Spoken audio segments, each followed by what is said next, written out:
জামাত ইসলাম কোনদিন কখনো হিন্দুদের বন্ধু হতে পারে না, সম্ভব না। বর্তমান সরকার তো ব্যর্থ সরকার।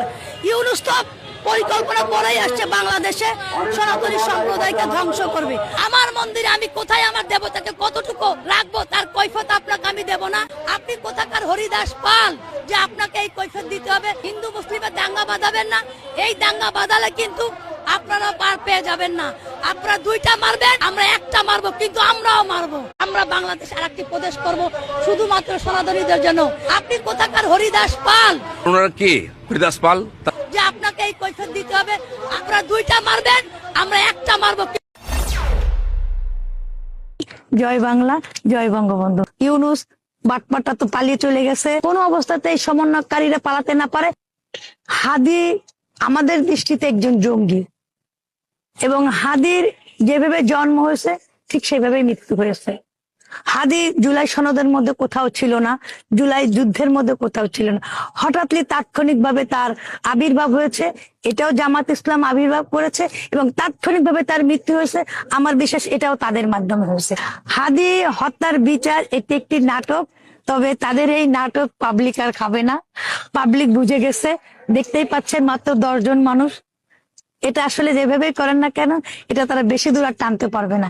আর তাদের গডফাদার, তাদের মহাদানব ইউনূস বাটপাটা তো পালিয়ে চলে গেছে।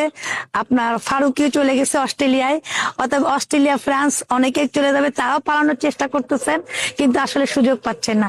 সুযোগ পেলে অনেকেই পালিয়ে যাবে। তবে জনগণকে বলতে চাই, এদেরকে আপনারা লক্ষ্য রাখবেন, এদেরকে প্রতিনিয়ত আপনারা ফলো করবেন, এরা যেন কোনো অবস্থাতেই সমন্বয়কারীরা পালাতে না পারে।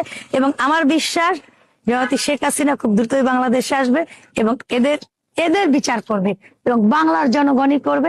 এটা আমরা আইনের মাধ্যমে করব, এবং তারা যে রাষ্ট্রদ্রোহিতার কাজ করেছেন সেটার একটি শাস্তি পাবে। 5 তারিখে জুলাই সনদ বলে কোনো কিছুই হবে না। এটা আমি আবারও বলতেছি, এটা 5 তারিখ পুলিশ হত্যা দিবস হিসেবে পালিত হবে।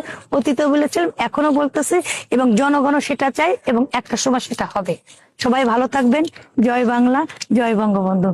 শেখ হাসিনা আসবে বাংলাদেশ, আমরা বাংলাদেশ আর একটি প্রদেশ করবো শুধুমাত্র সনাতনীদের জন্য। আমার মন্দিরে আমি কোথায় আমার দেবতাকে কতটুকু রাখবো তার কৈফিয়ত আপনাকে আমি দেব না। শেখ হাসিনা আসবে, বাংলাদেশ আসবে।